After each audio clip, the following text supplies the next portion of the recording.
Huh. What does Upton say this time? That she can't meet me, and that I should go straight to the scene of the crime. I wonder if that means the police have started to suspect that she's giving you these cases. She also says news of this case has been made public, and the police are already investigating. Have you heard of Desiree Lathan? Yes, there's something about her in today's paper. I didn't read the article, though. Where's the crime scene? 840 Right Way. It's not too far from here, thankfully. You're sure you're feeling up to this today? I'll be fine. The mental exercise will get me back to normal in no time.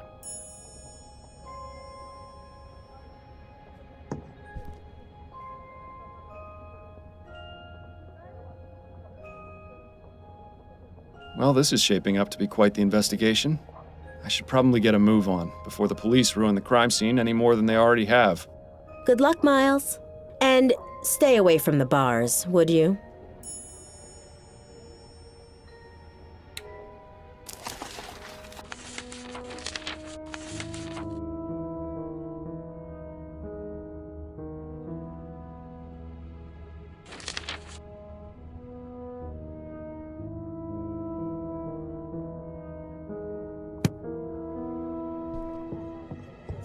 I shouldn't be gone too long. Goodbye, dear. Love you. Love you too.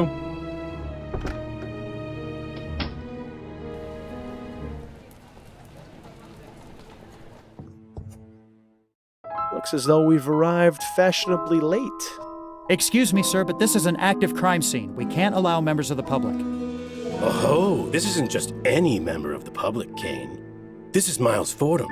He used to be one of us until he got his partner killed. Wonderful. Officer Parsons is on the scene. It's a shock the apartment isn't in a shambles. Good day to you too, officers. Fordham? What are you doing here? Ah, Captain Snelling. What a pleasure. That's Chief Snelling now, Fordham. I don't expect you follow the workings of the department much these days, but I'd appreciate the proper address. So nice to see that power hasn't gone to his head. My apologies, Chief Snelling. You haven't answered my question. What in blazes are you doing here?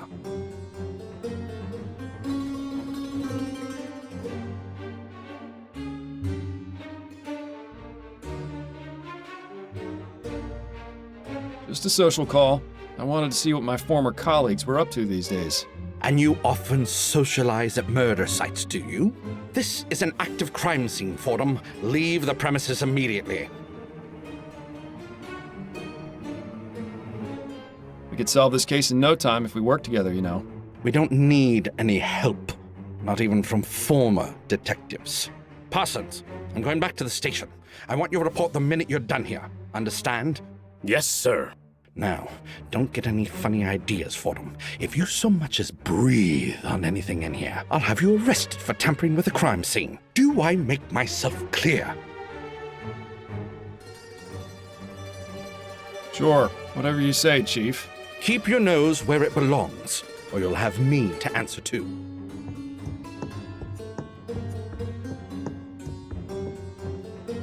I suppose it's reassuring that even in this crazy, ever-changing world, you can always count on Snelling to be a complete ass. You heard the chief. No snooping around. The sooner you get out of here, the better for all of us. Excuse me, Officer Parsons. Clear off, Fordham. The chief doesn't want you here, and neither do I. You aren't on the force anymore, so you've got to respect the rules, just like every other citizen. He'd be respecting my fist if I were alive, believe me. I'm not trying to cause any trouble. I just want to ask a few questions. Well, if it will get you to leave faster. What can you tell me about Desiree Lathan? Nothing. Because you don't know? No, because I'm not going to betray Chief Snelling's orders and divulge that information to the public. Come on, Parsons, you know me. What harm would it do to tell me just a little bit? Do I have to state the obvious? If it were up to me, you'd be in jail for murdering an officer. I wouldn't make such claims without knowing the facts, Parsons. It could get you in serious trouble. It'd be a real tragedy to see your career cut short and you back in the workhouse polishing airship rivets. You don't scare me, Fordham. Rest assured, the feeling is mutual. You're looking well these days, Parsons. What's your secret? Secret? I don't know. Maybe something about getting a good night's sleep without blood on my hands does wonders.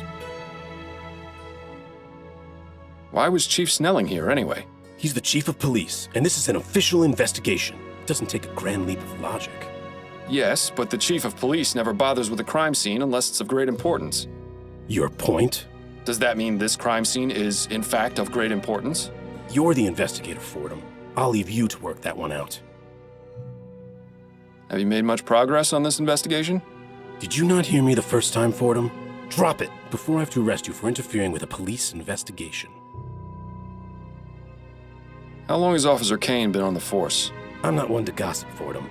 That's only the second most hypocritical thing I've heard today. Ask him yourself if you're so interested. That's all I wanted to know. Good.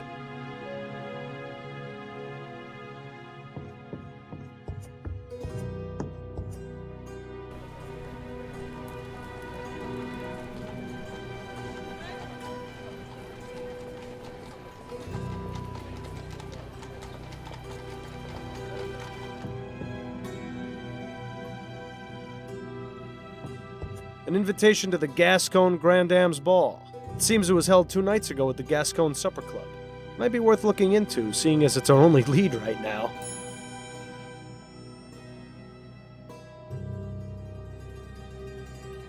You have to hand it to her.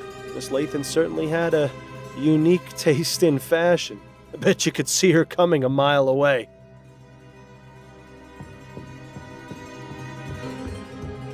Begging your pardon, officer. Yes, what is it, sir? How long have you been on the force, officer? 2 months, sir. And how's it treating you so far? This is where I was meant to be. That's good to hear. Parsons mentioned you used to be a detective? I was, yes, for 15 years. It wasn't always easy, but I loved every minute of it. Parsons goes on about how he's got his eye on becoming a detective, but I don't know if I'd be able to handle it. Is that right? Yes, he's up for review. I think he's trying to impress Snelling to improve his chances. Parsons wants to be a detective? Now I've heard it all. As if he needed more of a reason to be Snelling's lapdog. What was Chief Snelling doing here? Nothing more than a routine inspection of the crime scene. Routine inspection? But the chief of police only goes to extremely high-profile crime scenes. I couldn't possibly comment on that, sir. Is there anything you can tell me about Desiree Lathan? I'm afraid not. You don't have clearance in this investigation. And there's nothing I can say to convince you otherwise? My superiors would be very upset if they knew I was breaking the rules. I'm sorry. I think the operative phrase in this instance is if they knew. We need to find a way to get Parsons out of here. Maybe we should visit Upton at the station. Thanks for your time, officer. Not a problem.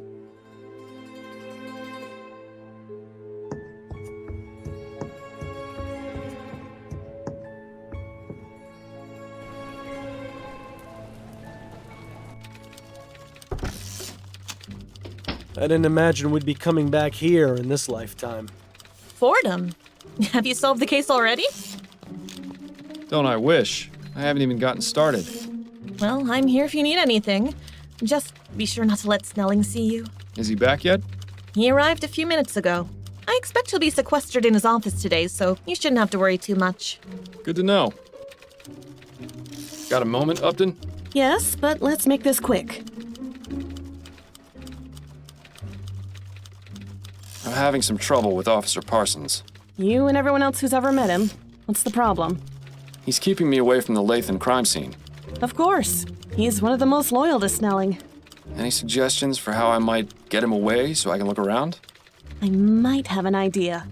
There are several reported crimes that haven't been assigned yet, and Parsons is itching to prove his investigative chops. He'd probably abandon his post for a good enough lead and a chance to impress Snelling. Upton, oh good, you impress me. Department politics are something of a specialty of mine.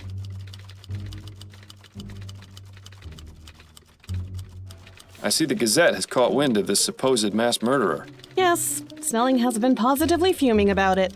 Between that and the Lathan case being publicized on the same day, it's been a nightmare for the department. Any idea how they got the information? I don't think anyone in the department has spoken to the press. Maybe they just have some very good reporters. So, is it serious? Should we be concerned? 3 murders is nothing to sneeze at, but all the victims have been men in Chumley. If that changes, then things might start getting urgent. Isn't that just the way of things? You can bet they'd have already caught the bastard if the first body had turned up in Lyon. Back to work, I see. Yes, well, the coffee shop holiday had to end eventually. I'm gonna have to find someplace else to meet you. The higher-ups are getting suspicious. To be honest, it was a bit wretched there. I won't miss it. Well then, Mr. Big Bug, you can have the honor of choosing the next place. Under a bridge somewhere, perhaps. Have you been able to find any leads on Bill's death? Have you? Not yet, no. I've been looking, but I haven't been able to come up with anything either. There has to be a connection somewhere. Criminals don't usually just fall off the map. Any updates on the Harris baby? He's back home and doing well, thanks to you. I'm glad to hear it. You did an impressive job. I admit I was a bit concerned about how you'd fare after months of taking it easy. But I suppose detective work is like riding a bicycle. It's a guaranteed way to end up with a broken arm. Have a moment to go over my current case? I'm afraid you're on your own this time, Fordham. The walls have ears around here.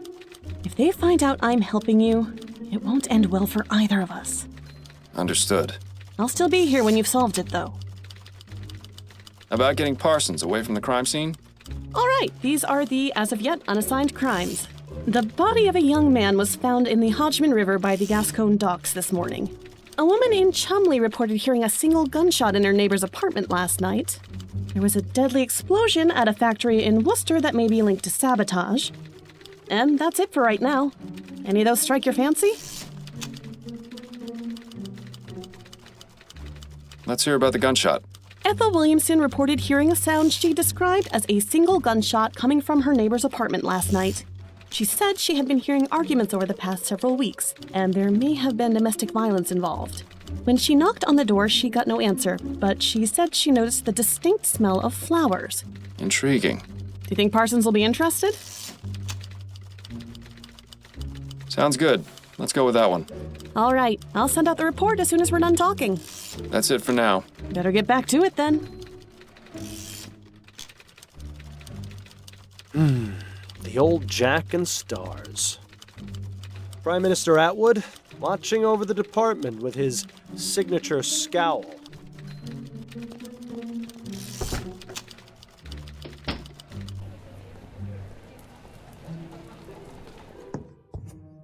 Looks like definitely too young to be Miss Lathan. Perhaps a relative?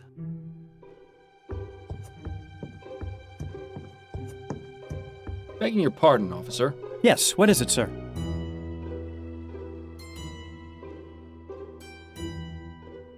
Do you enjoy working with Officer Parsons? If I'm being honest, he can be a bit much sometimes. Trust me, you're not the only one who feels that way. I didn't have much interaction with him when I was a detective, but the few times I did weren't very pleasant. I could tell he doesn't seem to care much for you. Although I don't think he cares much for anyone except the chief, and that's only because he's the one who gives out the promotions. Is there anything you can tell me about Desiree Lathan? I couldn't really say. Come now, I'm trying to help this investigation. Any small detail would be useful. Well, I haven't really looked over the crime scene too much. It's rather gruesome, you see. Is the body still here? Yes, what's left of it at any rate. Miss Lathan was only identified by the tattoo on her foot. I see. Has there been much progress here? Snelling and Parsons examined the scene, that's all I know. Do you think I might have a look, now that the initial investigation's been conducted? I'm afraid that's out of the question, sir. I have my orders.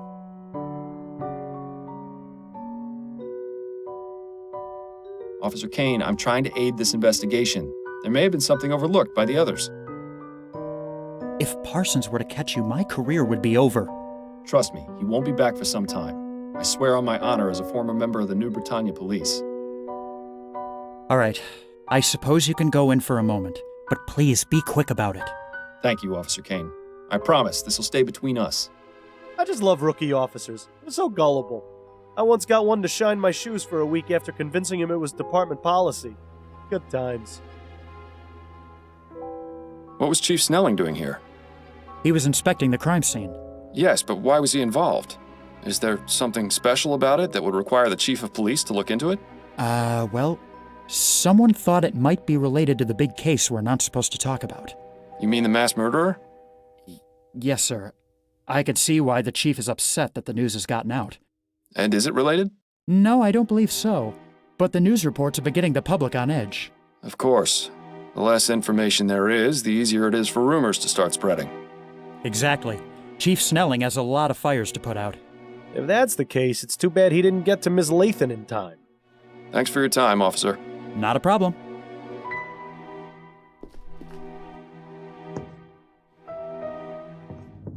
That's certainly a pungent aroma. I can see why the officer stuck to the living room. Surprisingly modest quarters for a grande dame. You'd never guess she could buy out the likes of you and me 1,000 times over.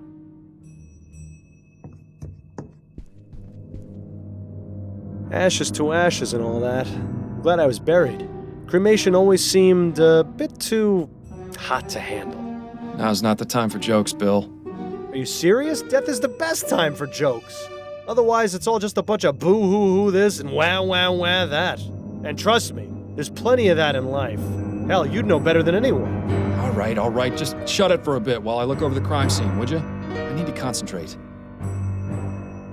Alas, poor Desiree, a woman of infinite riches, of tastes most fancy. Where's all your money now? Come to think of it, that question might be worth answering. Ugh, greasy, fetid, stinking ashes.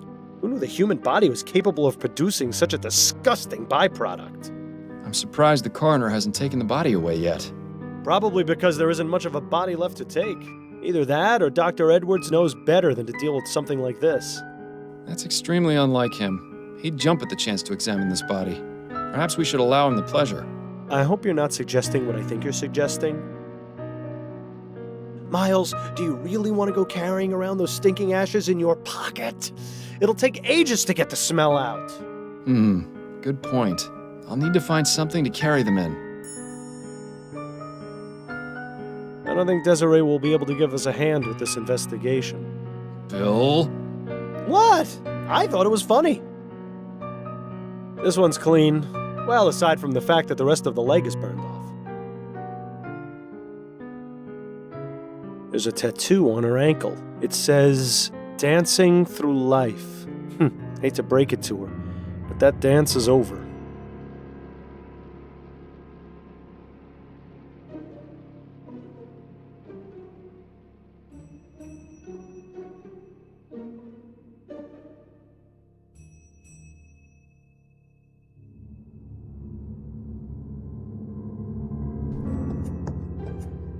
Odd.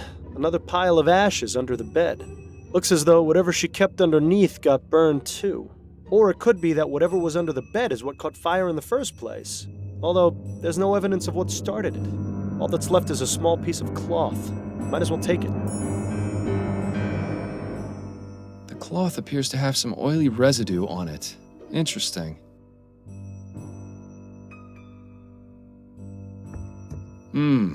There's a letter in here. This just keeps getting more and more interesting. The law firm of Usher and Price isn't too far from here. I think it's definitely worth paying him a little visit.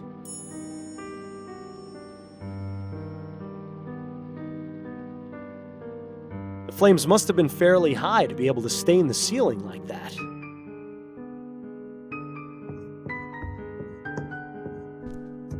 That's a nice portrait of Miss Lathan. Too bad it was damaged by the fire. The area where the artist's signature should be has been singed and is unreadable. Too bad. But the date is still legible. It's from this year. Some crumpled up letters. They look to be of the romantic variety. They're from the same person, one Peter Andrews. It's always sad to see a case of unrequited love. I'm thinking we should find out who this Peter Andrews is. Good idea.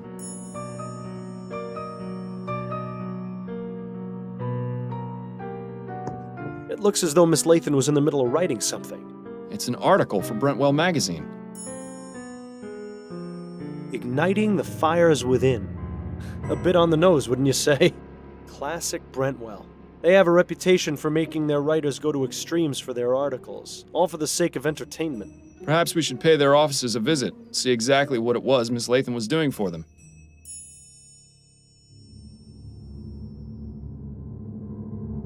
as much as I like this painting, this isn't the time for art appreciation. Doesn't look as though this fireplace has been used in a long time. I suppose we can rule it out as the source.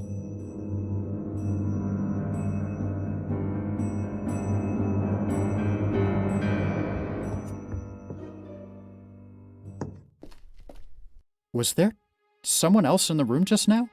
I thought I heard you talking. Oh, no. It's just sometimes I think aloud when investigating crime scenes. I see. Good save. We don't need any more police officers thinking you're insane.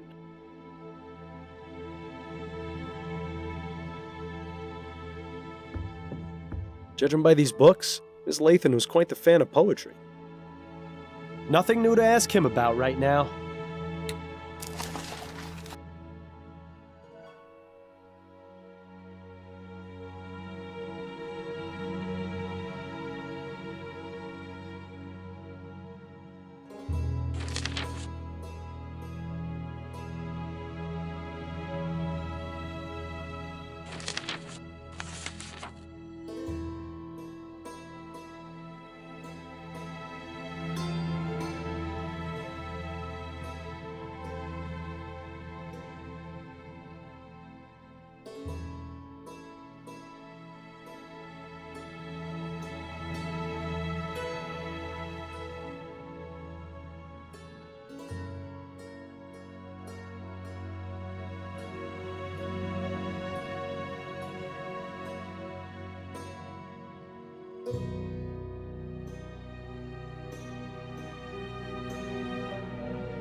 Nobody's bothered clearing this table yet, it seems.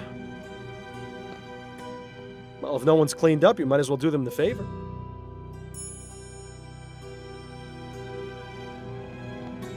Excuse me, miss? Oh, well, hello there, handsome. I've never seen you around here before. Care to join me for a drink?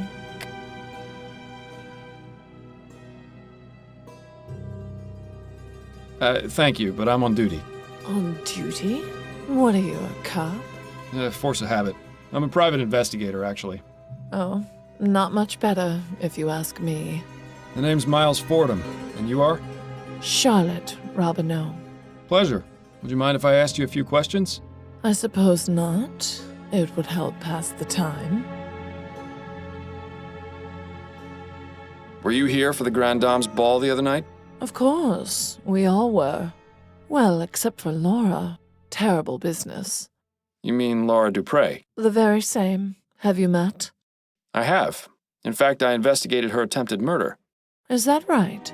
I heard she ended up in jail for torturing her servants. Yes, it was quite disturbing. I didn't think Laura was capable of such a thing. She always seemed so kind.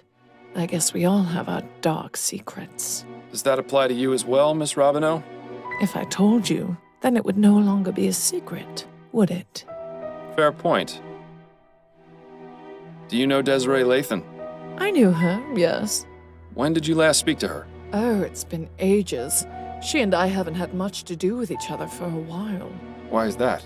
It's really not important. We just didn't see eye to eye on a few things. Was she at the Grand Dame's ball? Yes, she was. Drinking up a storm, as usual. Desi really knew how to enjoy herself. How much did she drink? Oh, I don't know. She used to outmatch me, and I can handle quite a bit. What can you tell me about Desiree's death? Just what I've read in the papers.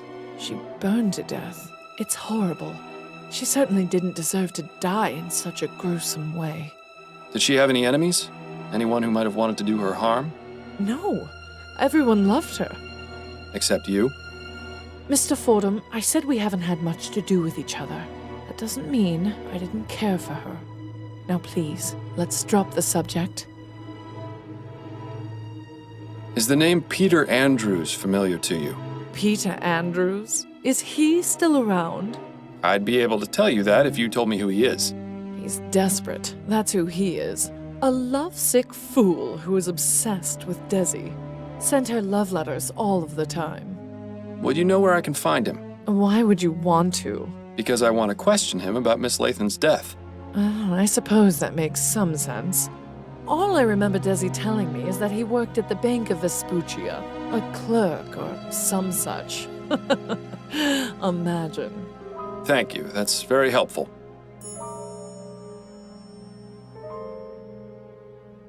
Tell me a little about yourself. Why, Mr. Fordham, I hardly know you. That said, I'm always open to making new friends. Ooh, watch out, Miles. I think she's getting ready to pounce.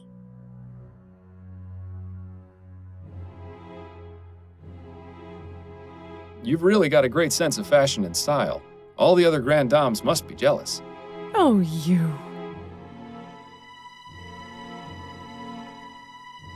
Can I just say you've got the most radiant smile I've ever seen? Oh, why, that's very sweet of you, Mr. Fordham. It's true. Not many women your age still have all their teeth intact. I beg your pardon? I didn't know you were such a master of the high kick, Miles. You got your foot in your mouth in record time. I just meant... You know what? Never mind. I must compliment you on your lovely hairstyle. Oh, how sweet of you to say. Though it is getting a bit ragged. I'm having it done this afternoon, in fact. My girl Adelaide is a treasure. You don't say. Well, she must be talented to improve on near perfection. Oh, such a flattering tongue, Mr. Fordham. Thanks for your time. I'll let you get back to your drink. Thanks, sweetheart.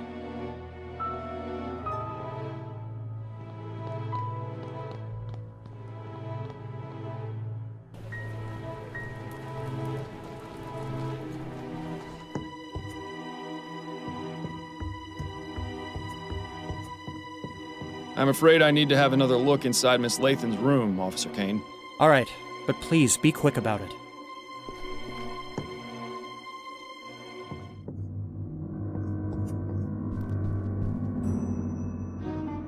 Oh, Miles, really? You're going to carry the ashes around in a pewter mug? It's vital to the investigation that we find out exactly what happened to the body. If anyone can tell us for certain, it's Dr. Edwards. Fair enough. I suppose this isn't the most unpleasant thing you've carried around before. Remember that time we had to go looking for that murder victim's missing head? I'd really rather not, actually.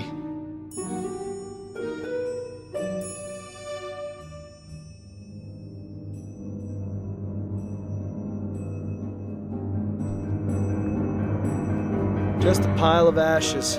They can't tell us much more than we already know.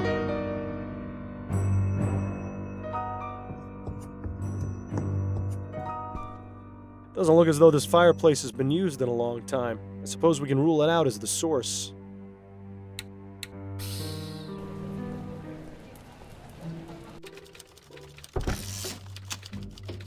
Dear Lord, what is that smell? Did you step in something out there, Fordham? Private investigation is a dirty job, Upton. You know that. Got a moment, Upton? Yes, but let's make this quick. Would it be possible for me to access the mortuary? The mortuary? What for? I'd like to consult with Dr. Edwards. All right, but be careful. Make sure you don't let Snelling see you back there. That's it for now. Better get back to it then.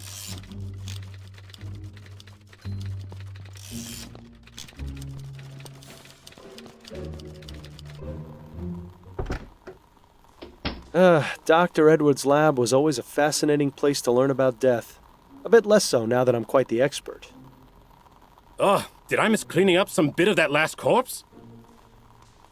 Oh, Fordham, what brings you down here? Hello, Edwards. I was wondering if I could pick your brain. Yes, of course. There's one in a jar over there, and I may have another one around here somewhere. That coroner humor never gets old, does it? Anyway, let me know what you want to discuss. This fellow's not going anywhere. Looks rather fresh. There's a plaque at the base of the jar that says H. Putnam. I'm pretty sure I saw Edwards weighing his lunch on this once. Well, at least he died with a smile on his face. Sort of. A fine example of well-developed deltoids, latissimus dorsi, and gluteus maximi. Assorted lab equipment for setting things on fire or causing explosions. You know, the perfect way to pass the time. I wonder if Edwards ever got around to fixing this typewriter. The letter E being out of alignment always made his reports a nightmare to read. It's important to keep your hands clean when dealing with dead bodies. After all, you never know where they've been. Until after the post-mortem exam, anyway.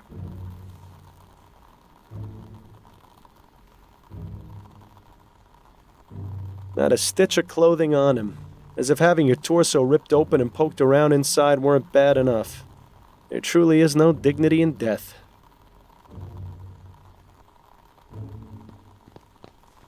Pardon me, Edwards.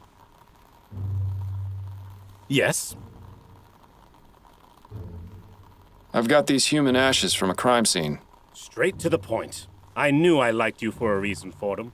Who do they belong to? Desiree Lathan. She was a Gascon Grande Dame. Oh, of course. I heard about that case. She was found burned in her home, wasn't she? That's right.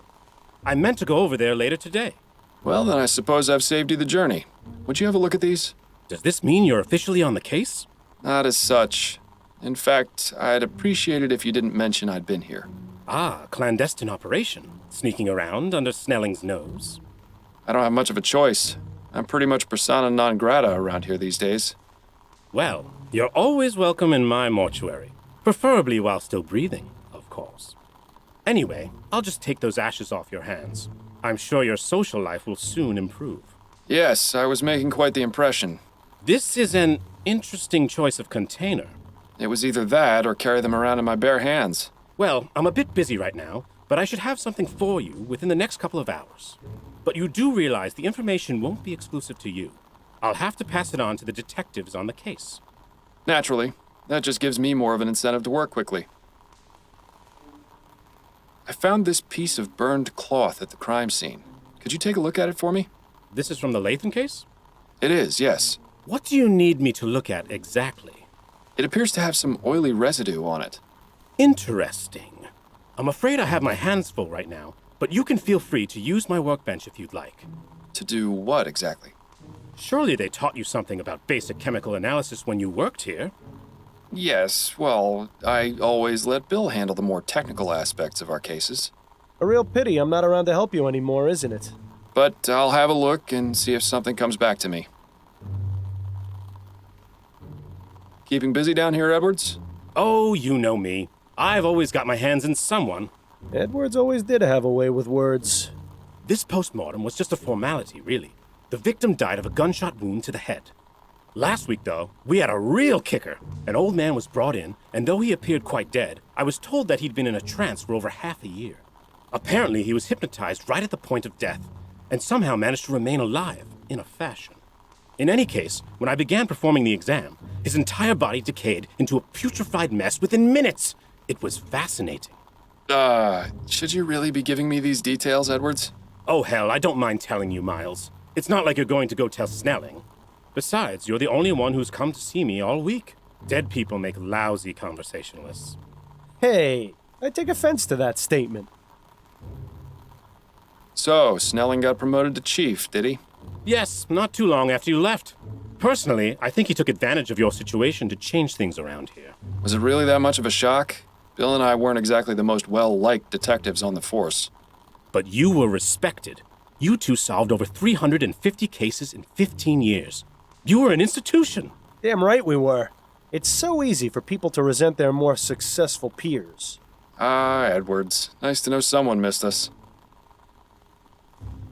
You didn't examine Bill after he died, did you? Ha! He wishes. No, there was nothing inconclusive about his death. He died from impact after falling from the roof of a building. Why, was there something else I should have looked into? No, I was just curious. As fond as I am of Edwards, it would have been a bit much for him to go poking around my insides. Thanks. That's all I needed to know for the moment. Anytime, Fordham.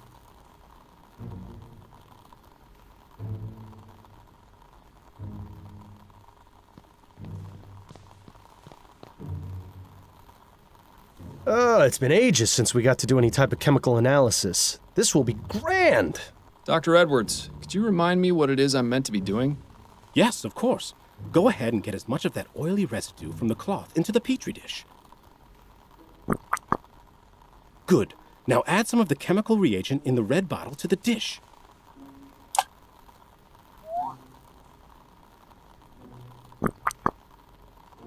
Aha! The oil turned orange. Yes! The reagent has caused a chemical reaction and changed the oil's color. Isn't science fun? Quite. But how does this help me? I have some samples of the most common types of flammable oils on the shelf. Go ahead and add them to the test tubes. Good. Now simply check each one with the reagent to see if you can find a match. And if I don't find one? Then I suggest going out and looking for more oil samples.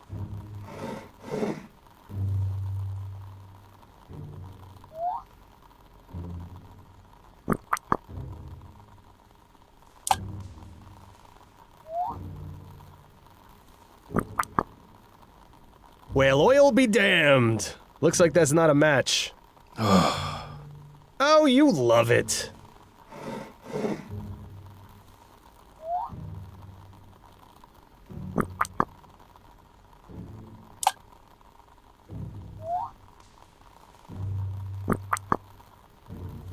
So much for kerosene being the culprit.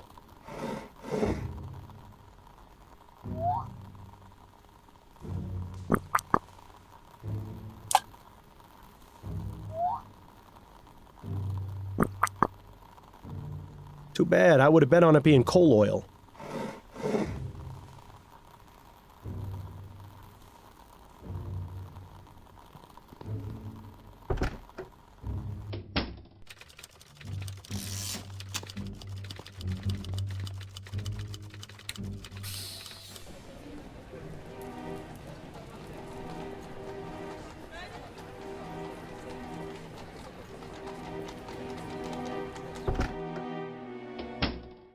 Hello there. Are you here to drop off an article? No, actually, I'm a private investigator. The name's Miles Fordham. How exciting. You must have so many interesting stories. You could say that, yes. Please, come in, come in. I'm Alan Brentwell, owner and publisher of Brentwell Magazine. Pleasure to make your acquaintance.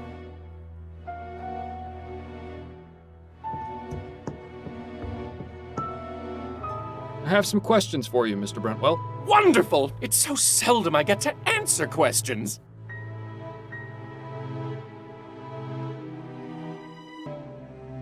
What can you tell me about Desiree Lathan? Desiree Lathan. Oh, why, she came to me a few weeks ago in response to an ad I took out requesting articles. She told me she had an idea readers would love. We agreed on 10 crowns per paragraph, and she was on her way. Come to think of it, I haven't heard from her in a few days. Were you aware that Miss Lathan is dead? What? No, I had no idea. What happened? I'm not exactly sure. She seems to have burned to death under mysterious circumstances. Mysterious circumstances? Most of her body was burnt to ash, but there's very little fire damage around her. It's as though she herself just caught fire. Oh, that sounds positively ghastly. Oh dear. Is something wrong? I just remembered. The article she was writing. Dear God. I hope she didn't go too far with her research.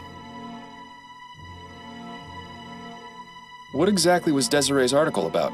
I'm not entirely sure. She merely came to me with the proposal. She didn't tell you what that idea was? She did, but I wasn't sure what to make of it. Please, Mr. Brentwell, stop stalling and tell me what she was writing about. It was about spontaneous human combustion. What do you know about spontaneous human combustion? That's the thing. I don't know very much at all. It sounded interesting enough. That's why I accepted Miss Lathan's proposal to write the article about it. But what do you know about it? Only that it's a mysterious phenomenon in which a person catches fire spontaneously and burns to death. It sounds exactly as you described Miss Lathan's condition. Do you know what Miss Lathan's research on the subject involved? Only the one contact I gave her, a Miss Angela Maxwell at the Spectre Society in Gascon. The Spectre Society, huh? Shouldn't be surprised to hear that name again. Are you a member? Actually, I am. then I suggest you do some research there. There's bound to be something relevant in that curious library of theirs. Thank you. Perhaps I will. Tell me about Brentwell Magazine. We're a monthly publication focusing on both fiction and non-fiction pieces. My dream was to have a magazine that was well-respected and educational. But sadly, it seems today's audiences are much more interested in reading about sightings of giant bat creatures or mysterious buried treasures. Such a pity. I hear you have a bit of a reputation for making your reporters do questionable things for their articles. You are mistaken, Mr. Fordham. I don't force my writers to do anything. They seem to have this notion that the more extreme their research, the more authentic the articles will be. What sort of extremes are we talking about here? We had one writer who attempted to heighten the sensation of fear she wanted to express in her story. Damn near decapitated herself by sticking her head through an opening at the clock tower at St. Denis Cathedral. Ugh. Thankfully, she made it out alive. It would have been quite the predicament if she hadn't. Especially considering that was our most popular article last year. Oh, people have such odd taste. What made you decide to start this business? I always wanted to be a journalist. I never had much luck with any of the local papers, though.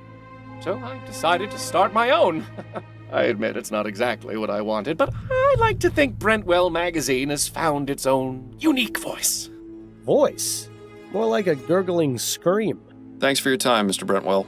The pleasure is all mine.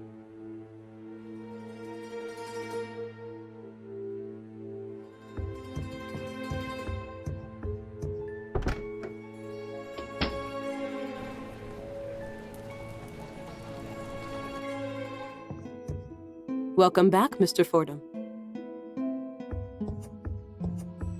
Could I ask you about some things, Miss Maxwell? Certainly, darling. Are you familiar with a woman named Desiree Lathan? Yes, she came to see me just last week. She told me she was doing research for an article she was writing for Brentwell Magazine. What sort of research? She asked me a few questions and looked at my books. That was all. She wasn't here for very long. And what was she researching? Something about spontaneous human combustion, I believe. What can you tell me about spontaneous human combustion?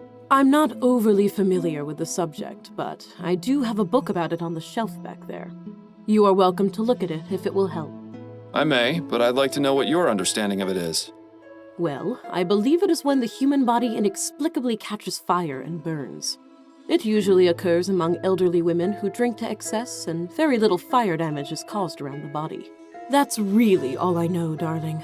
It's not a very agreeable subject for study now, is it? Did you know that Desiree Lathan is dead? What? My God, no! I didn't. What happened to her? She was found burned to death in her bed. How awful. Do you have any idea how this may have happened? There are a number of possibilities, but if she was in the middle of researching spontaneous human combustion, and then to have this happen, it can't be a coincidence. Are you suggesting she herself was a victim of spontaneous combustion?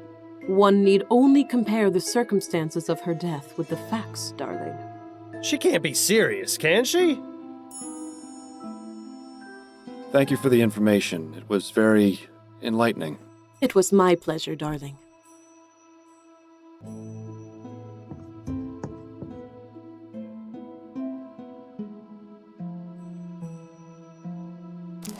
This all sounds strangely familiar, but spontaneous human combustion can't be real, can it? Then again, sometimes the simplest explanation is the correct one.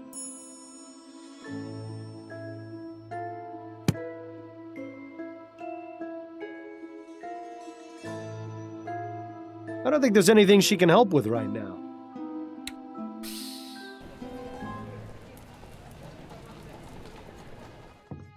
Mr. Fordham. Ah, Mr. Dupre. Good to see you again. Is all well with you? Absolutely. Everything is wonderful. Because of you, this city has finally seen Laura Dupre for the monster she is. I cannot thank you enough. I suppose you're welcome? Now then, is there anything I can help you with? Yes, I'm looking for Peter Andrews. I was told he worked here.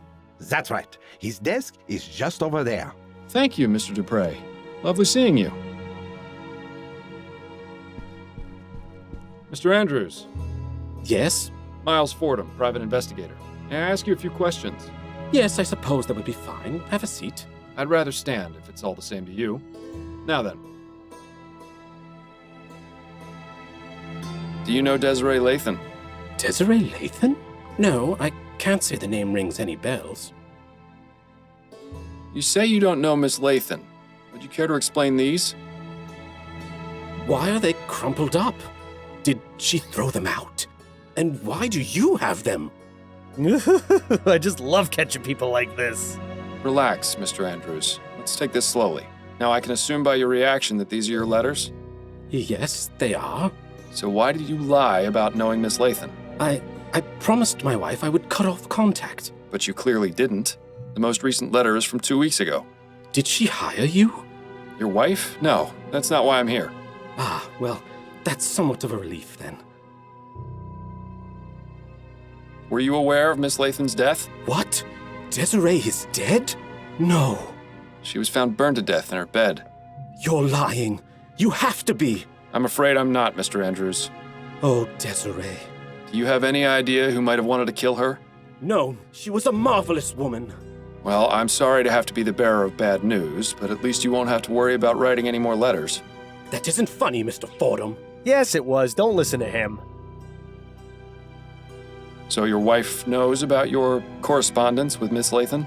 Well, I don't know if you could really call it correspondence. Desiree never wrote back. But yes, Peggy, that is to say, Margaret found out shortly after we married. Exactly how many letters did this bounder send, I wonder? At first, I tried to make it out that she was just a friend, but she found one of the more intimate ones while I was writing it. I see. And what was her reaction? What do you think? I still have the scar from the glass that she threw at me. You're still married? Oh, yes. Margaret comes from a very strict Catholic family. They would sooner she'd die than divorce.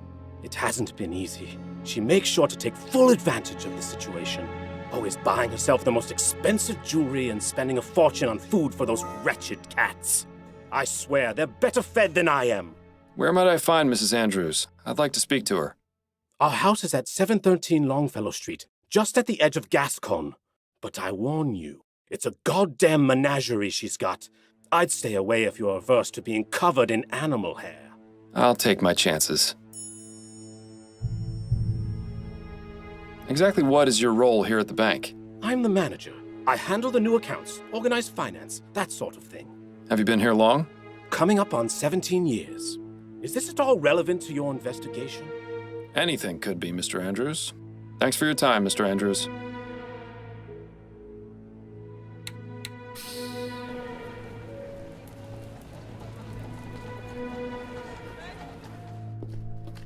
Nice house.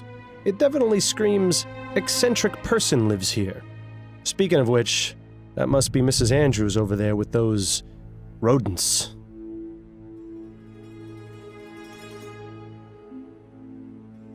Rats with fluffy tails. How anyone can find them endearing is beyond me. Excuse me, Mrs. Andrews? May I help you? I'm Miles Fordham, private investigator. I was hoping you could answer a few questions. All right then. Don't worry, my darlings. Mommy only needs a moment to speak to the nice man, then I'll give you all the nuts you can eat. My little friends just adore nuts, Mr. Fordham. Guess that explains why squirrels are so attracted to her. Did you know Desiree Lathan? Not personally. I never met her, but I knew exactly who she was. And who was that? A miserable drunk. Always going out and getting liquored up at her so-called socialite balls. They try to make them seem so fancy and high class, but it's really just a bunch of bitter old hags getting together to gossip about each other. With that kind of lifestyle, it was only a matter of time before I caught up with her. Do you happen to know anything about the circumstances surrounding the death of Miss Lathan? I read in the paper that she was burned to death. In her bed, wasn't it? That's right. Do you have any idea how that may have happened? Well, I already told you she was a drunk. Maybe she came home plastered and decided to smoke in bed. I'm rather surprised she was sleeping alone. That woman got around, if you know what I mean. She certainly seems to know a lot about Desiree for someone who claims to have never met her. Do you have any hobbies or pastimes, Mrs. Andrews? Well, of course. I do a bit of knitting and I take care of my pets. I take it you're fond of animals? Oh, yes. I just love animals. Most prove to be better company than people. Is that right? Well, consider this, Mr. Fordham. Animals can't betray you or lie. Uh-oh, I don't like where this is going. My furry little companions would never hurt me, unlike several humans I could name. Who are these companions, exactly? Why, my darling little kitties and squirrel friends, of course. Tell me about your cats. They're the most wonderful little dears. Do you have any pets? Afraid not. My wife isn't too fond of cleaning up after animals. Pity. Cats make wonderful pets. They're good company and are independent, unlike dogs. Edgar and Hubert are my pride and joy. I give them only the best of everything, and they in turn give me their unconditional love. That's delightful. I used to have a wonderful cat named Tobias, but, he had an unfortunate accident. That's why I never let my two angels out of the house. What happened to Tobias the cat? I really rather not talk about that. It wasn't my finest hour. Let's just say it was an honest misunderstanding which got blown way out of proportion. Well, now I just have to know what happened. I hate it when people tease gossip and don't deliver. Your squirrel friends are quite tame. Oh, aren't they just the sweetest? And so smart, too. When I feed them, they come up and put their little paws on my hands as though they were giving me little squirrel hugs. And the way they look into my eyes, I can almost hear them saying, "Thank you for the nuts." Well, at least you can be grateful that it's only my voice you hear and not some rabid squirrels. Thank you for the chat. It was very enlightening. Oh, my pleasure, Mr. Fordham. Now, if you'll excuse me, I need to get back to tending to my little darlings.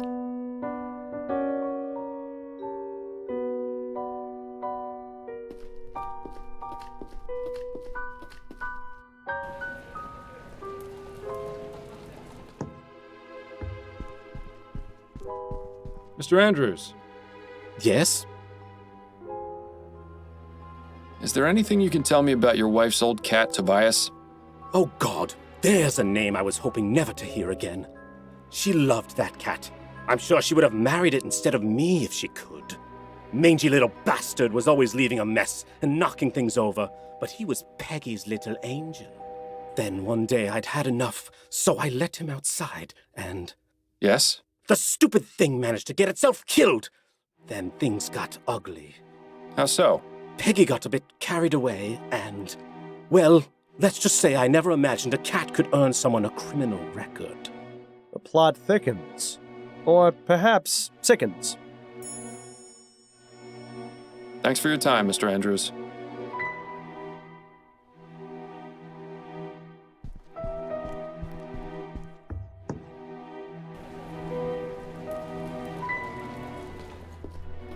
Nothing more to ask her about right now.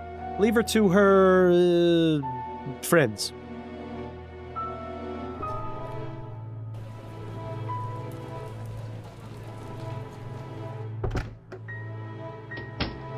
Good afternoon, sir. Welcome to the law offices of Usher and Price. May I help you? Yes, good afternoon. My name is Miles Fordham. I'm a private investigator, and I'm looking for Jonas Usher. Oh, I'm sorry, sir, but Mr. Usher is not seeing anyone today. If it's a matter of urgent legal importance, you could see Mr. Price. Begging your pardon, sir. Yes? If I may ask, what is the reason for Mr. Usher's refusal to see anyone today? He has a rather important trial starting tomorrow, and doesn't want to run the risk of falling ill. Falling ill? Mr. Usher is very particular about his health. Very particular. I see.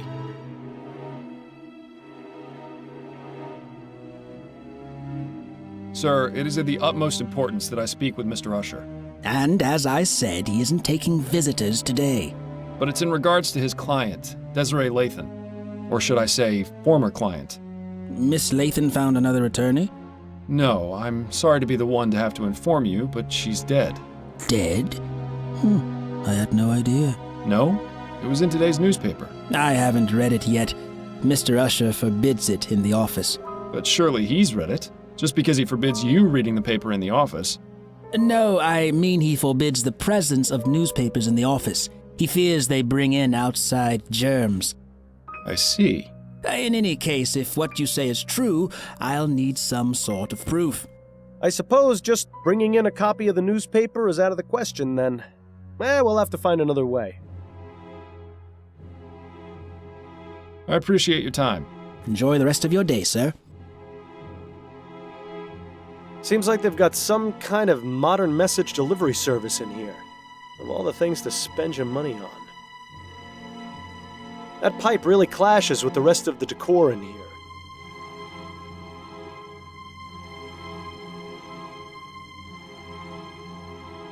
The plaque says it's a portrait of Thomas Usher. Looks like a real go-getter.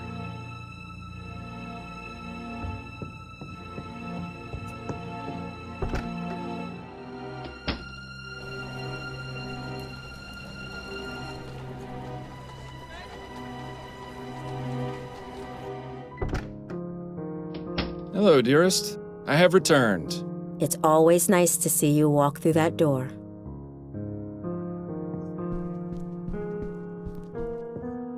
Addie? What is it, Miles?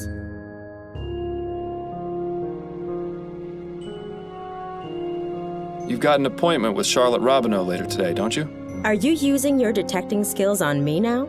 I spoke with her at the Gascon Supper Club, and she mentioned you. Turns out she knew Desiree Lathan. Makes sense. That social circle is tiny. She wasn't very forthcoming, though. Do you think you might try and persuade her to talk? Persuasion shouldn't be necessary. She usually just sits in the chair and starts gossiping up a storm. I think I know more about all the Gascon Grand Dames than anyone should. That's good. That's very good. Right. These are the things I want you to ask her about. So you want me to take off about an inch, but keep enough for your curls? Yes, that's right. You know how I like it, Adelaide.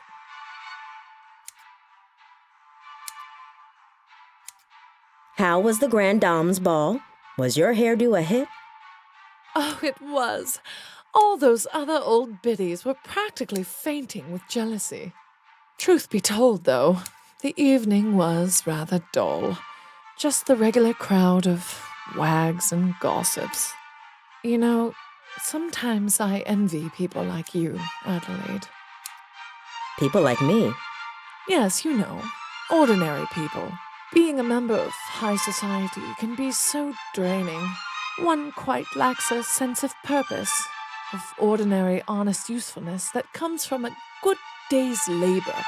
Have you done much of that sort of labor yourself, madam? What? No, of course not. But I imagine it must be quite good for the soul, quite grounding. Just being what you are. No airs or pretense. Oh, you've missed a bit there on the left ear. Do be sure it comes out even. Certainly, madam. I was reading in the paper this morning about what happened with Desiree Lathan. Did you hear about that? Oh, such a tragedy.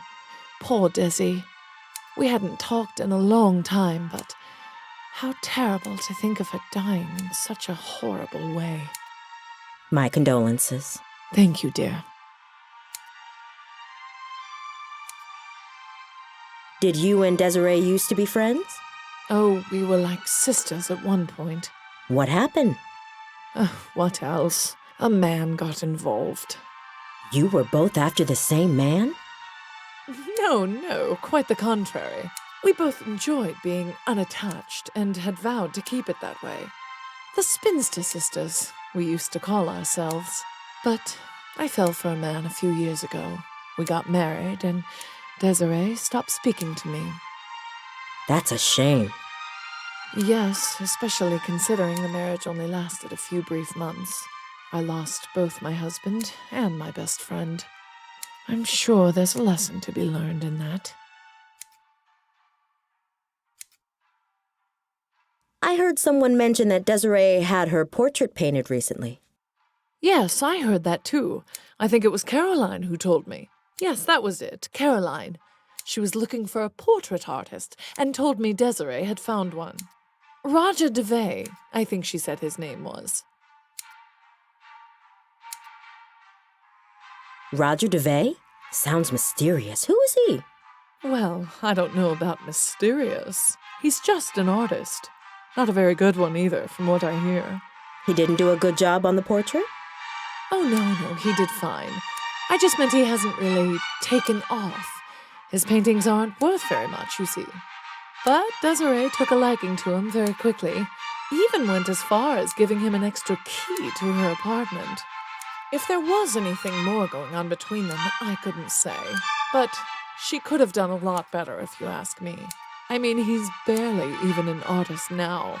I heard he took a teaching position at the university. Now, who would want their likeness immortalized by a lecturer? I see. Well, I hope he makes it in the world someday. Miracles may happen.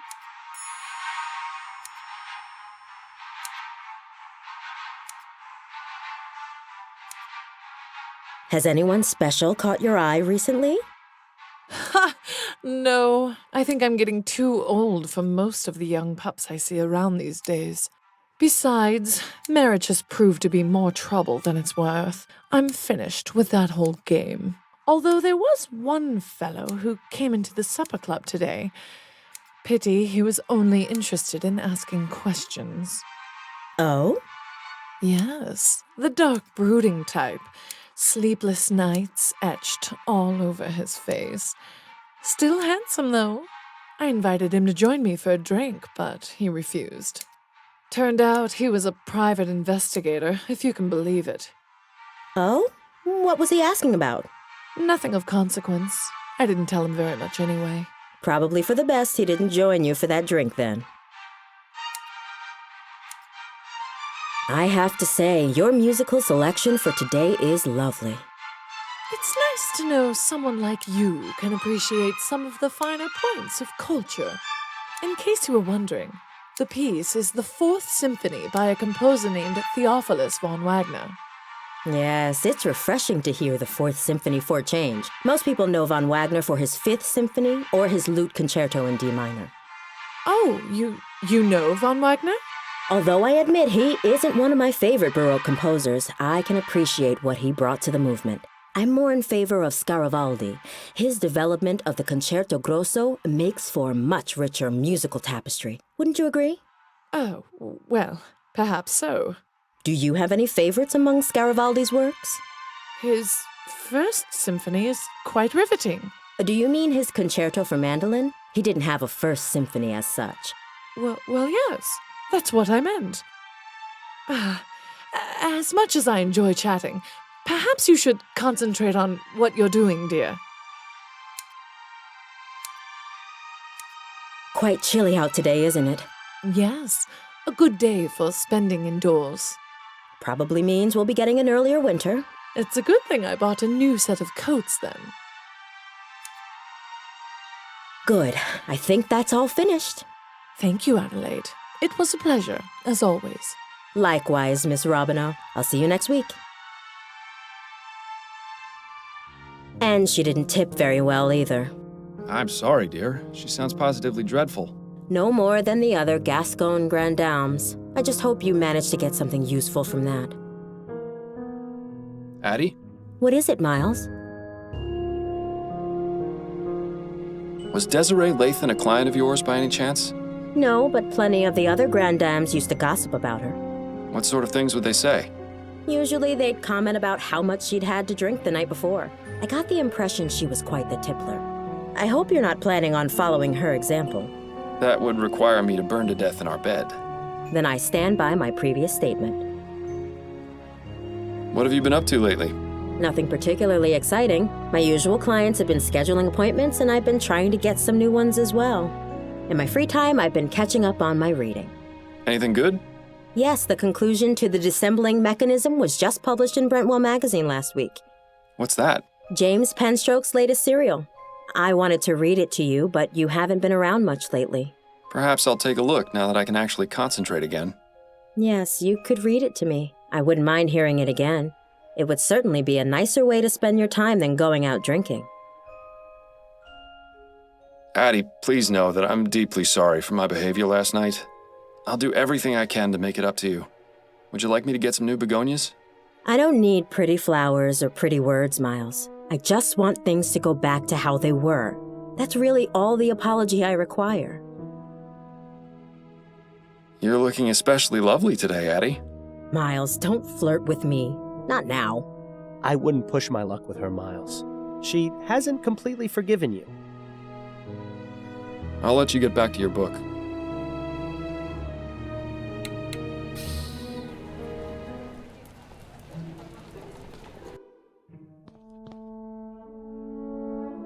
All the tools an artist would ever need. Brushes, pieces of canvas, paints. There's also several jars full of clear liquid. Interesting. This is linseed oil. It's used as a drying agent for oil paintings. It would be a good idea to take a sample of this, Miles, especially now that nobody's looking. Well, so much for modesty. Ooh, is it warm in here or is it just me? Excuse me. Yes? Are you Roger DeVay? I am. Miles Fordham, private investigator. I have some questions for you if you aren't too busy. Will this take long? This isn't exactly the best time. It shouldn't, no. All right then, quickly. Do you know Desiree Lathan? Desiree? Yes, of course I know her. What happened to her was just awful. Indeed. My condolences, Mr. DeVay. What can you tell me about her? She was a wonderful woman. Sharp, full of life, extremely witty. I only knew her for a short time, but I consider myself lucky to have had her as a friend. How did you two meet? We were introduced at a party and became fast friends. It's hard to believe she's really gone. Do you have any information regarding Desiree's death? No, none at all. It came as a total shock. I heard she was burned to death. Oh, is that true? It is. It's really just unthinkable. Do you know of anyone who might have wished harm upon her? No. Everyone loved her.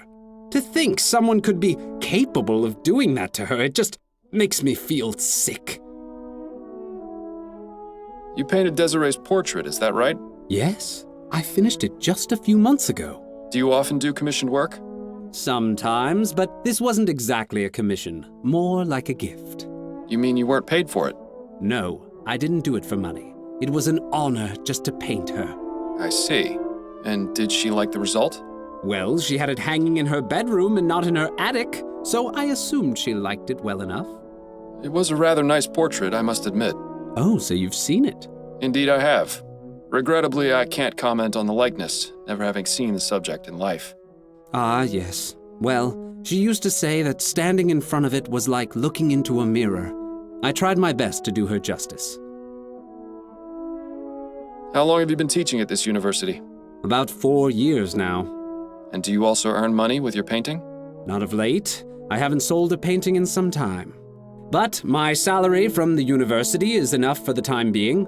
Perhaps someday I'll be able to devote the proper focus to my painting. I'll let you get back to your class. Right.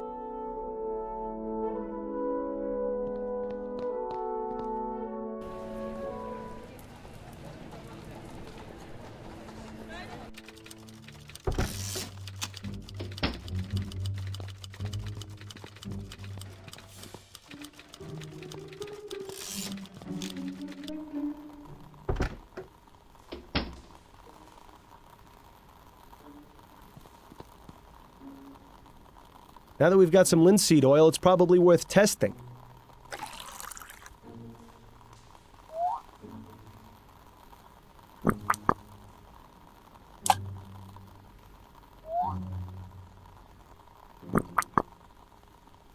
Well, I'll be damned. We've got ourselves a match. I wonder if Edwards knows anything pertinent about this stuff.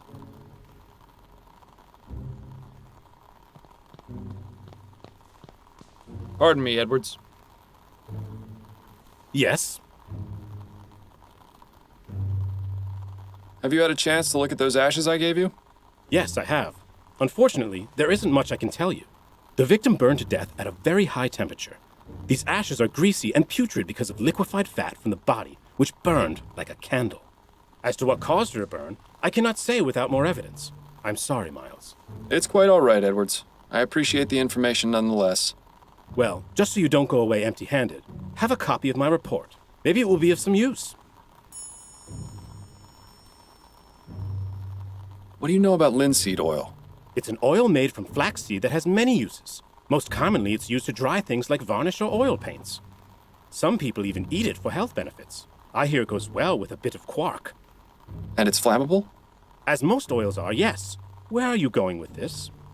The oily residue on that rag is linseed oil. Fascinating. But I found no trace of anything used to light a fire at the crime scene. Uh-oh, he's getting that gleam in his eye. Wait just a moment. Linseed oil? Of course! Anytime linseed oil is used, extreme caution must be taken to dry cure rags that may be soaked in it. That's because when linseed oil dries and oxidizes, it releases heat. A pile of rags soaked in linseed oil in a confined space runs the risk of spontaneously combusting. How long would this take, exactly? A few days, at least. Interesting.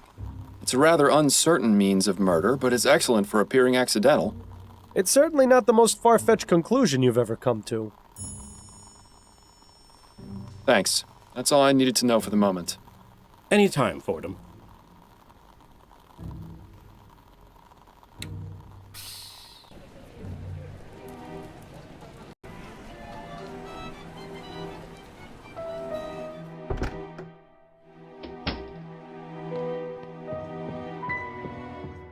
Begging your pardon, sir.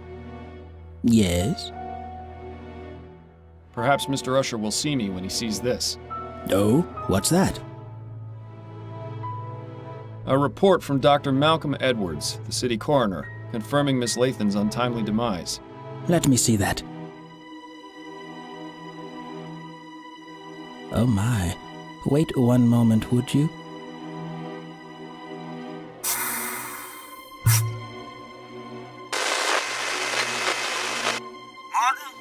What is the meaning of this? The gentleman who brought that is a private investigator. He's waiting outside to see you. Send him in, then. You heard him, Mr. Fordham. You may go inside and see Mr. Usher. Thank you kindly.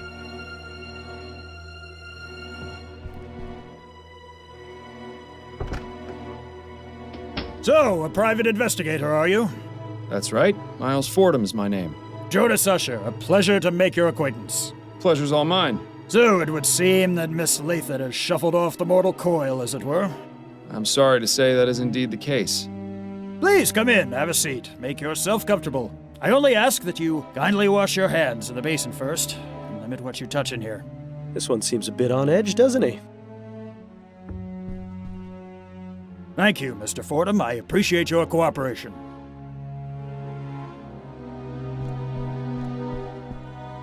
Mr. Usher, I have some questions for you. And hopefully I have your answers.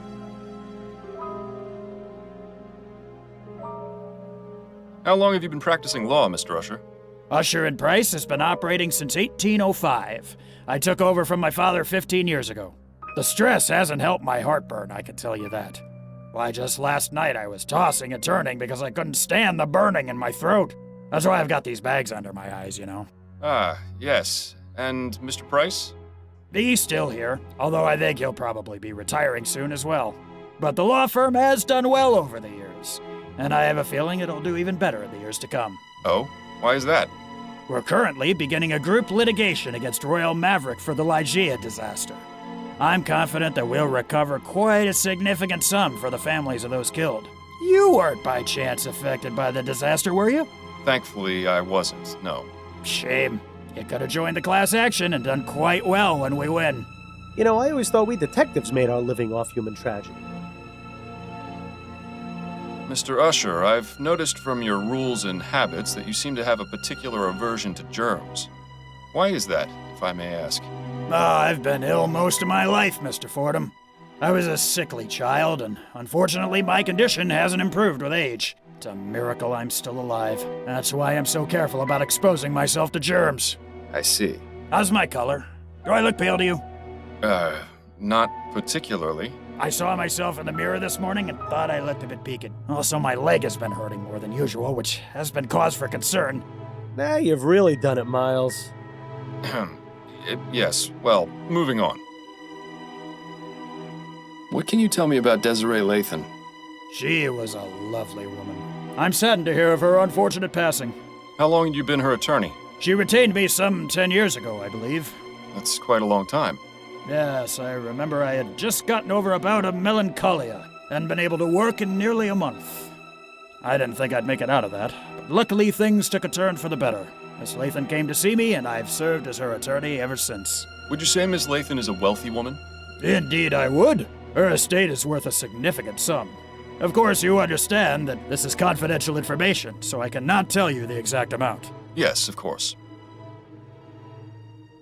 Can you think of anyone who may have wanted to harm Miss Lathan?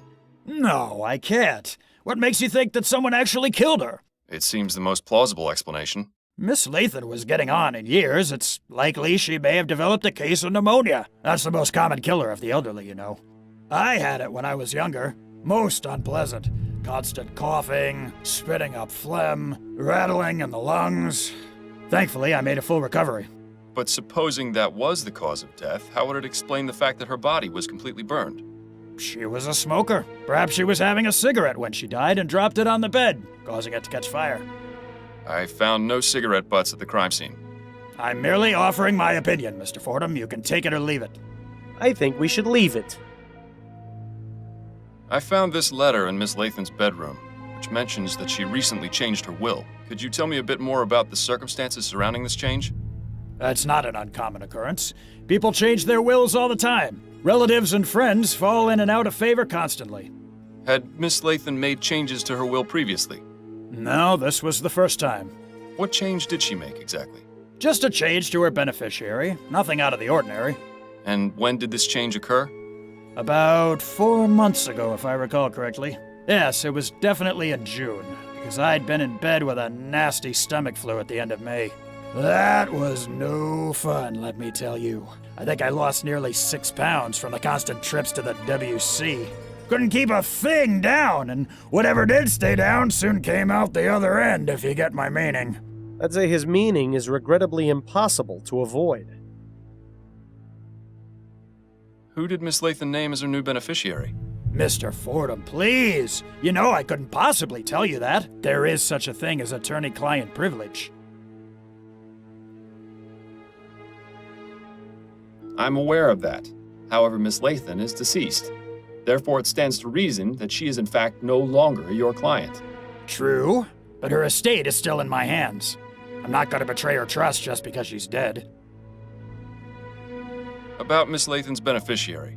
I told you, Mr. Fordham. I can't divulge information protected under attorney-client privilege. Mr. Usher, if you don't tell me right now, I'm going to sneeze on you. What? I've been very sick lately, and I feel a rather nasty sneeze coming on. You wouldn't dare. Oh, wouldn't I? I really need that information. No! Get out of my office! Not if you don't tell me the name. All right! It's Roger DeVay! That's who she named as her new beneficiary! I need an address, Usher. I can only hold this sneeze back for so long. 775 Bubblechuck Place in Chumley! Now please get out of here before you infect me! There, see? That wasn't so hard. You scoundrel! You nearly gave me a heart attack! A fine performance, Miles. You've made me proud. Thank you for your help, Mr. Usher. The pleasure is all mine, Mr. Fordham.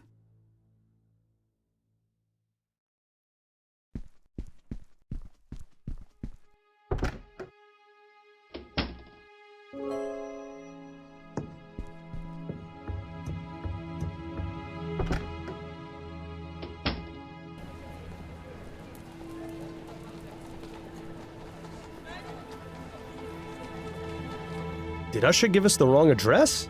This should be 775, but there's no building here. Yeah, those aren't half bad. Too bad they aren't finished. I wonder if they're going to be used to keep the fire going. I used to draw funny pictures of rich people on walls too when I was a kid. Never did a lick of good, but it would always make me feel better. These aren't in such bad shape, really. As far as the chum goes, this is one of the nicer areas. Excuse me. Yeah? Is this 775 Pumblechook Place?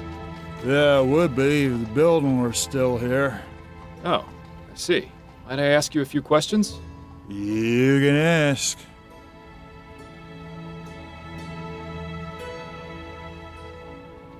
Do you know Roger DeVay? Know him? Of course I know him. He lives here with me. He does? Well, whenever he decides to come home, anyway. Rest of the time, I suspect he finds a way to sleep at his job. Me, I do the same, except I can't stand the smell of the horses. I suppose the university would have plenty of places for one to sleep. Oh, so he works at the university, does he?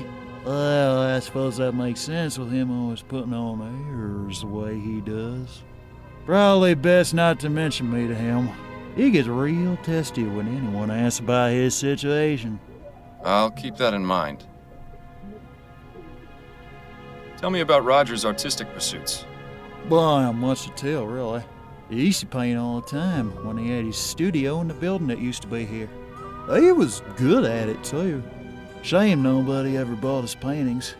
All that's left now are those two unfinished ones against the back wall there. We used the rest of his spare canvas to make the tent. How did Roger feel about his paintings not selling? Well, how do you think? Made him madder in the March air. Didn't do a very good job of hiding his displeasure either. At least none around me. He always used to say he'd find some way or another to make the money he deserved. Odd. He told me he was content with the salary he got from his teaching job. That's a load of bunkum if I ever heard it. Truth is, old Roger's about as poor as Job's turkey. He'd do anything to make a quick crown. Well now, that's certainly interesting. Do you know a woman named Desiree Lathan? Nah, I don't know many women. They're not too fond of my company. Well, I don't understand why. I always try to be a perfect gentleman. Guess it just don't got the charm. I've asked Roger to give me a few pointers. He's a big hit with ladies, you know. Is that right? Oh, yeah. He no sooner looks at 'em than they're falling at his feet. Real natural, that one. Never brings it back here, though. Always winds up staying with him, getting a free meal and a soft bed out of it. Ah, well, the bohemian lifestyle ain't for everyone. Maybe someday my luck will change. I'm sure it will change the day he decides to take a bath. What's your name, sir? Me? I'm Herman Shaw. How long have you been living here? Oh, I've been here for ages. Since before the building got condemned and was torn down. They pretty much forced us out, you see, but a couple of us came back and set up here. Seemed like a good idea. I had nowhere else to go. That's not so bad, except for when it rains. And I guess we'll have to bundle up a bit more when it gets cold. But other than that, it's like the place was still standing. There's some of that classic chum ingenuity. Or maybe it's just delusion. What happened to this place? Why was it condemned? The building was old, in a pretty sad state, so the inspectors came by and said it was unfit for living. There was a whole lot of us here. Most were able to pick up and go, but a few of us stayed. Why don't you go to a workhouse? You wouldn't be asking if you'd ever been inside one. It's wall-to-wall people, children crying, sick folk coughing all over you. But there's plenty of that out here, too. Well, sure, but out here, there's freedom. Nobody telling you what to do except the odd copper. Not even many of them in this neighborhood. Besides, this is my home. Just 'cause it's missing a few walls don't mean I ought to abandon it. You look somewhat familiar. Didn't I see you protesting outside the Harris construction yard? Yeah, I was there. What of it? Were you affected by the Lygia disaster? Well, nobody I know was killed, if that's what you mean. So, why were you protesting the construction of the Lenore? That Devons fella promised he'd buy us a meal if we stood in the crowd. And for a free meal, I'd do just about anything. I thank you for your time. Maybe give us a shilling or two for the trouble? I'll consider it.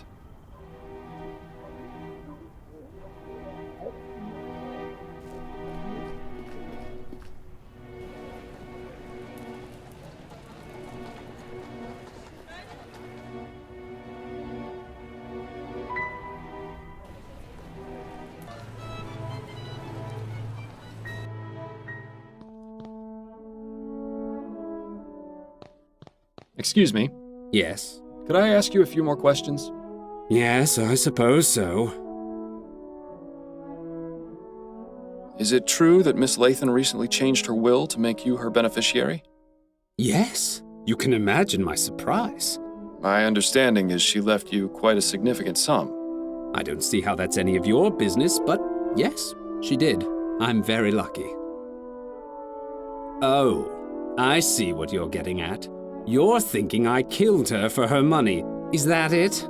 I never said anything of the sort, Mr. DeBay. No, but I can see it in your eyes. Look, Desiree considered me the son she never had, and she was like my second mother. I would never, ever even think of doing something so horrid. Oh, I'm sure he wouldn't. I've met your roommate, Herman. I'm sure I have no idea what you're talking about, Mr. Fordham. I have no roommates. Really? You don't live at 775 Pumblechook Place, in a rather cozy hovel? How dare you, sir? I've done nothing to deserve such insults. I would appreciate it if you took your leave of me now. Herman wasn't kidding about this one being proud. Well, it's fitting that Mr. DeVay is an artist, because I think he's painted us a pretty clear picture of what happened to Ms. Lathan.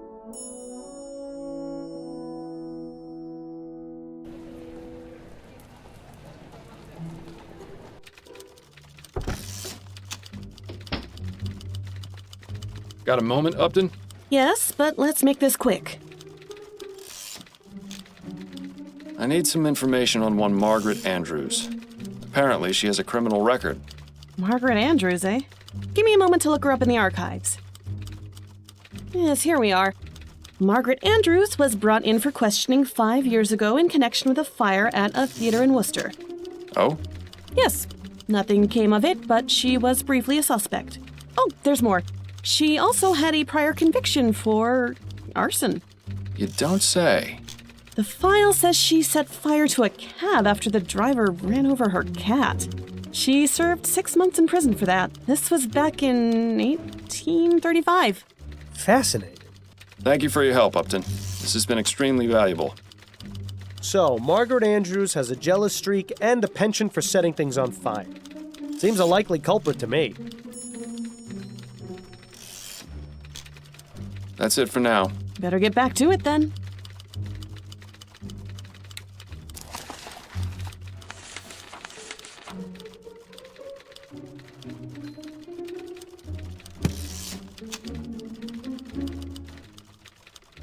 Got a moment, Upton? Yes, but let's make this quick. I'm done with the Lathan case. Oh? What have you got?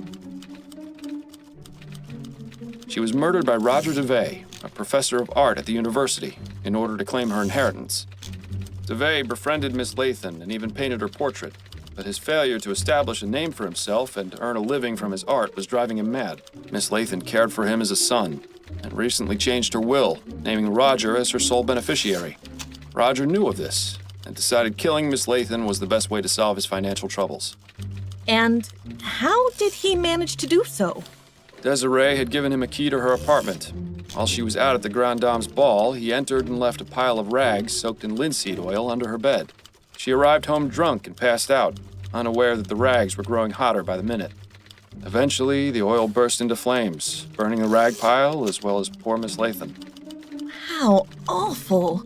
Well, I'll certainly pass along the information. What an astounding series of events. Although I'm sorry you won't be able to gloat to Snelling that you solved the case before his detectives did. I can find other means of amusement, I think. Good work, Fordham. As usual, I'll send anything else your way as soon as I get it. Roger DeVay? Yes, what is it?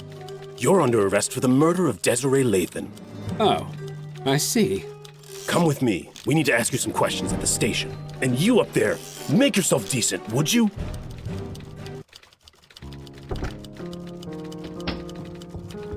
Dearest, I'm back. There you are. I was starting to get worried you wouldn't make it home in time. In time? In time for what? For dinner at the Rutherfords. I told you about it the other night, don't you remember? I'm terribly sorry, dear. It must have slipped my mind. How you haven't yet been presented a prize for Husband of the Year is beyond me. There's still time for you to get ready if you hurry.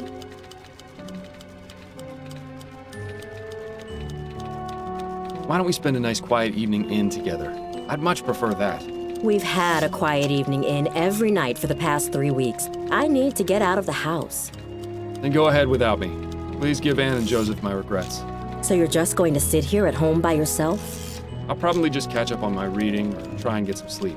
Maybe I'll get around to reading that story in Brentwell's. All right, suit yourself. I shouldn't be home too late, but don't wait up. Have a wonderful time, my love.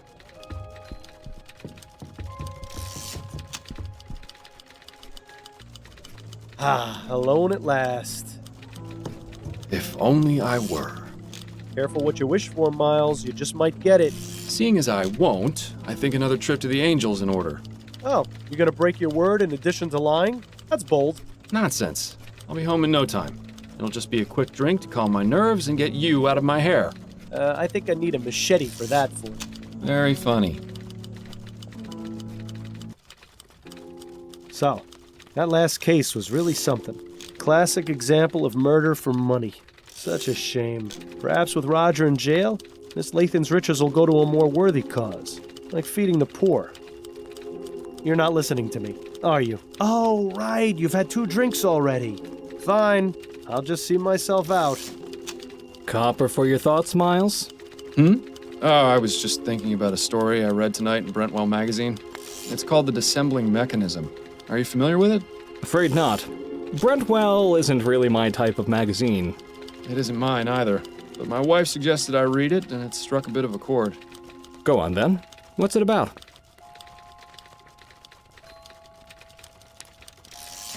The story concerns an inventor, a man who's the greatest mind of the modern age.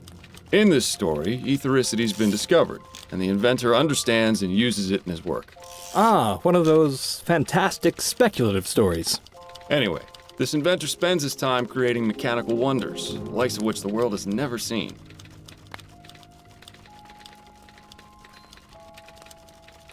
The inventor has a wife, whom he loves dearly. One day, she meets a tragic end in a carriage accident. The inventor is devastated. All too common in these types of stories. Yes, well, as I mentioned before, the inventor is the greatest mind of the modern age. He spends weeks researching a way to bring her back. He toils for hours, forgetting to eat, neglecting his duties, forgetting his friends. Finally, he finds a way to repair her broken body with mechanical implants. Once that's done, he harnesses the power of ethericity and revives her from death. Why would he go and do something like that? Because the inventor's obsession was fueled by love. He cared so much for his lost loved one that he vowed to do everything in his power to save them from death. Unfortunately, things don't go well. The inventor brings his wife back, and at first she's confused, wild. With time and patience, he tries to ease her back into the world of the living. But gradually, he comes to realize that this person he's brought back isn't his wife. Not as she was, anyway. When he understands what he's done, he flies into a fit of madness, and he kills both his creation and himself. How tragic. He also leaves behind a note which closes off the story. I can still recall the exact words. This dissembling mechanism hath not the vital breath of she whom I loved. It is not her. I have formed but a vain, mocking shadow of what is forever lost. That's one hell of a story, Miles. As I said, it resonated with me quite deeply. Same here. I can tell you, I'm glad that ethericity crap hasn't been discovered, or else this sort of thing won't just be in stories. You mark my words. Yes, I suppose that's one way of interpreting it. I should probably be getting home. One last gin for the road? Ah, hell, why not?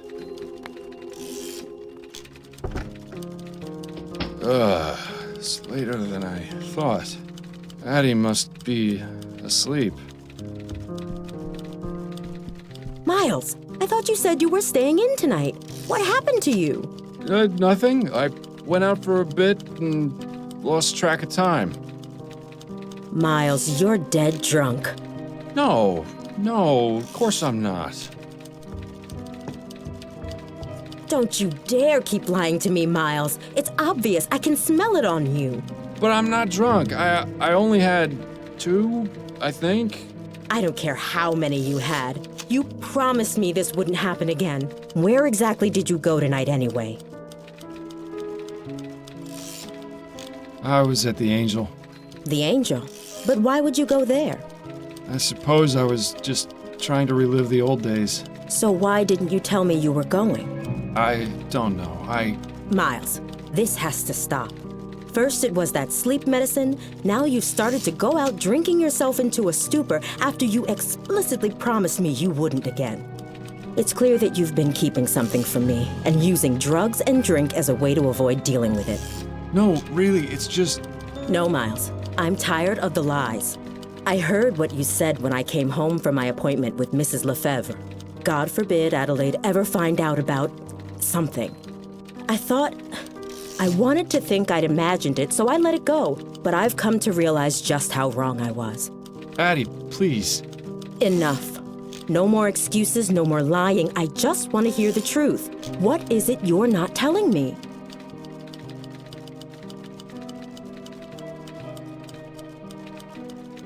I can't tell you, Addie. I'm sorry, but if I do, you'll think I'm crazy. Do you know what I think is crazy, Miles? The fact that you think it necessary to lie to your own wife. Am I to believe that for all these years you've never felt you could trust me? Of course not. It's just that this is different. A lie is a lie, Miles. And the bottom fact is you've been lying to me for months. Perhaps I was too naive or too distracted to see what was really going on, but you finally opened my eyes. This can't go on. I refuse to let it go on.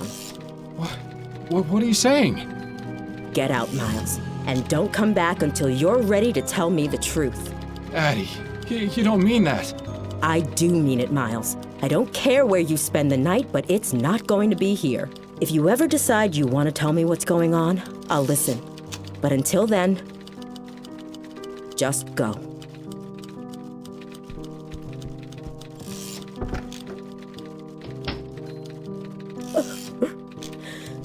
Oh.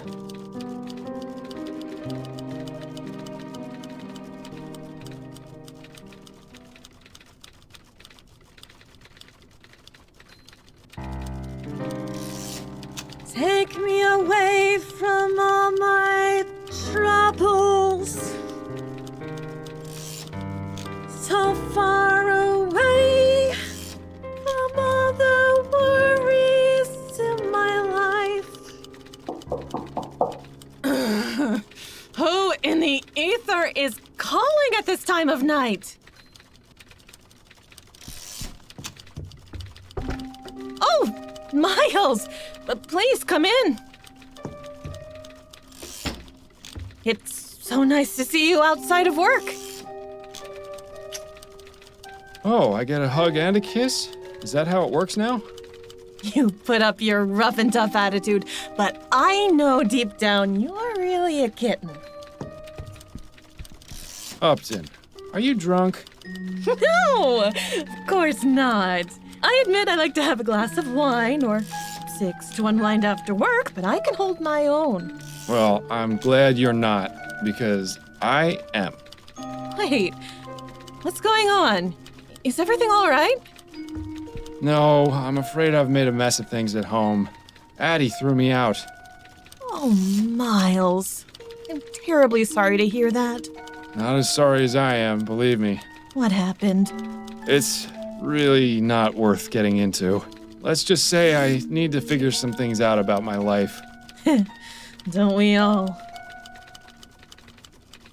Constance, I hate to impose, but Of course you can stay here, Miles, as long as you need to. thank you. I won't need much space. That chair in the corner should do nicely. Are you sure?